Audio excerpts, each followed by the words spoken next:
ಕಾಪು ತಾಲೂಕಿನ ಬೆಳಪು ಗ್ರಾಮದ ಪುರಾತನ ಮತ್ತು ಇತಿಹಾಸ ಪ್ರಸಿದ್ಧವಾಗಿರುವ ಸುಮಾರು 3 ಎಕರೆ ವಿಸ್ತೀರ್ಣ ಪ್ರದೇಶದಲ್ಲಿರುವ ಬೆಳಪು ಜಾರಂದಾಯ ಕೆರೆಯಲ್ಲಿ ಜಾರಂದಾಯ ಬೋಟಿಂಗ್ ಪಾಯಿಂಟ್ ಅನ್ನು ಉದ್ಘಾಟಿಸಲಾಯಿತು.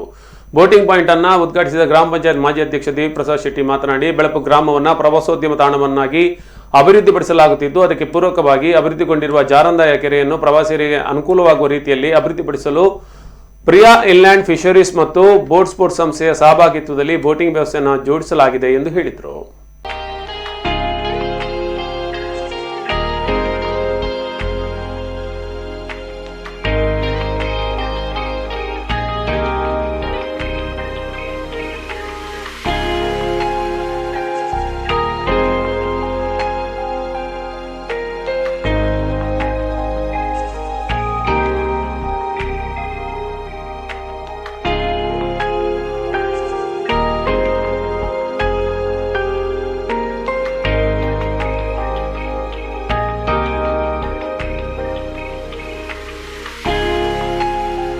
ಭಾಗದ ಜನರ ನೀರಿನ ಭಾವನೆಯನ್ನು ಕೂಡ ನೀಗಿಸುವಂಥ ಕೆಲಸವನ್ನು ಮಾಡಿದ್ದೇವೆ.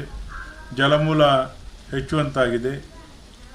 ಈಗ ನಾವು ಈ ಕಾಪು ಪರಿಸರದ ಜನರಿಗೆ ಇಲ್ಲಿ ಜಾರಂದಾಯ ಬೋಟಿಂಗ್ ಕ್ಲಬ್ಬನ್ನು ಪ್ರಾರಂಭ ಮಾಡಿ ಎಲ್ಲ ಪ್ರವಾಸಿಗರಿಗೆ, ನಮ್ಮೂರ ಜನರಿಗೆ ಭಾಳ ಆಕರ್ಷಣೀಯವಾದಂಥ ಬೋಟಿಂಗ್ ವ್ಯವಸ್ಥೆಯನ್ನು ಕೂಡ ಮಾಡಿದ್ದೇವೆ. ಇನ್ನು ಮತ್ತೆ ಆ ಬೋಟಿಂಗ್ ವ್ಯವಸ್ಥೆಯನ್ನು ಪುನರಾರಂಭಗೊಳಿಸ್ತಾ ಇದ್ದೇವೆ. ಸಾರ್ವಜನಿಕರಿಗೆ ಮತ್ತು ಎಲ್ಲ ಆಸುಪಾಸಿನ ಜನರಿಗೆ